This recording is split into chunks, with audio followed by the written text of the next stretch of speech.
আমি আজকে শিং মাছ ভুনা করব। তো শিং মাছ রান্না করার জন্য আমি শিং মাছটা এইভাবে কেটে নিয়েছি।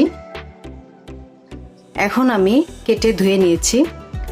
আর শিং মাছের গায়ে যে কালো দাগটা থাকে এটা কিন্তু থাকলে অনেকেই খেতে চায় না, এটা তুলে ফেলতে হয়।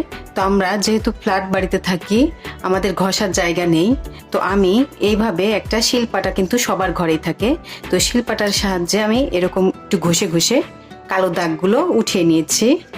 তো এইভাবে আপনারা একটু যদি ঘষে নিতে চান তাহলে এইভাবে নিতে পারেন, এরকম ঘষলে একটু পরিষ্কার হয়ে যায়। তারপর আমি ভালোভাবে ধুয়ে নেব।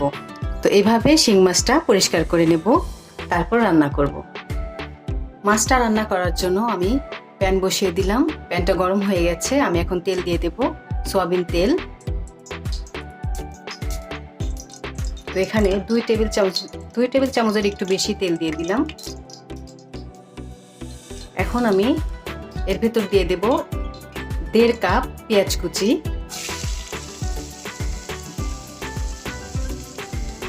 কয়েকটা কাঁচামরিচ ফালি করে নিয়েছি।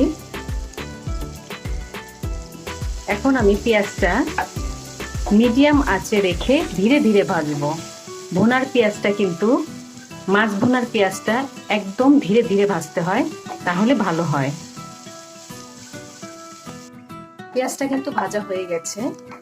এখন আমি এর ভিতরে পানি দিয়ে দেব একটু,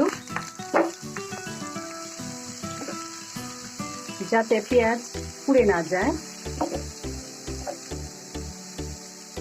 এখন আমি এর ভেতর ধীরে ধীরে মশলাটা দিয়ে দেব।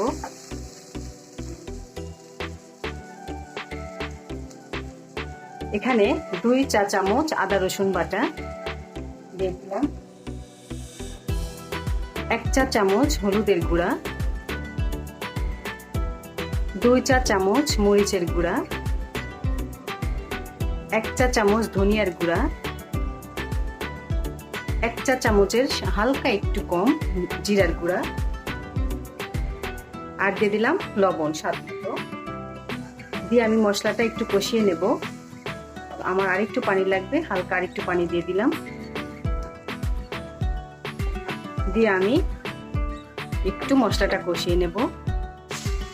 মশলাটা কষানো হয়ে গেছে। এখন আমি এর ভেতরে 2টা টমেটো কুচি দিয়ে দিলাম। দিয়ে টমেটোগুলা একটু কষিয়ে নেব।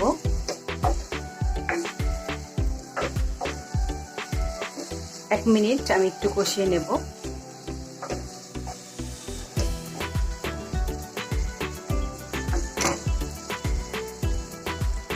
তারপর আমি শিং মাছগুলো দিয়ে দিলাম।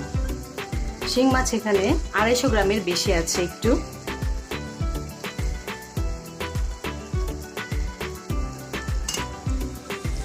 শিং মাছটা দেওয়ার পর আমি মশলার সাথে ভালোভাবে মিশিয়ে দেব।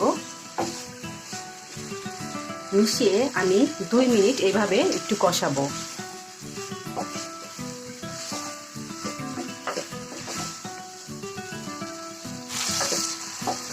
চুলার আঁচটা মিডিয়ামে রেখে আমি 2 মিনিট একটু কষিয়ে নিয়েছি।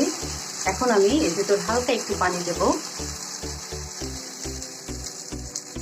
হালকা একটু পানি দিয়ে আমি আরো 2 মিনিট কষিয়ে নেব। মিডিয়াম আঁচে রেখে আমি 2 মিনিট কষিয়ে নিলাম। মাছটা আমার কষানো হয়ে গেছে। আমি কিন্তু ভালোভাবে কষিয়ে নিয়েছি। এখন আমি পানি দিয়ে দেব। 2 কাপের মতো পানি দিলাম, কারণ আমি ভালোভাবে কষিয়ে নিয়েছি, আমার বেশি পানি দেওয়ার দরকার নেই। এখন আমি হাই হিটে জাল করে নেব কয়েক মিনিট। মাছ ভুনাটা কিন্তু হয়ে গেছে।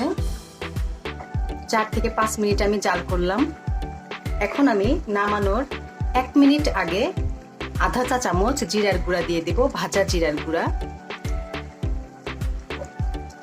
দেওয়ার পর হালকা একটু নেড়ে দেব। হয়ে গেছে আমাদের মাছ ভুনা। আমার শিং মাছ রান্নার রেসিপিটা যদি ভালো লেগে থাকে অবশ্যই আমার চ্যানেলটিকে সাবস্ক্রাইব করবেন। আল্লাহ হাফেজ।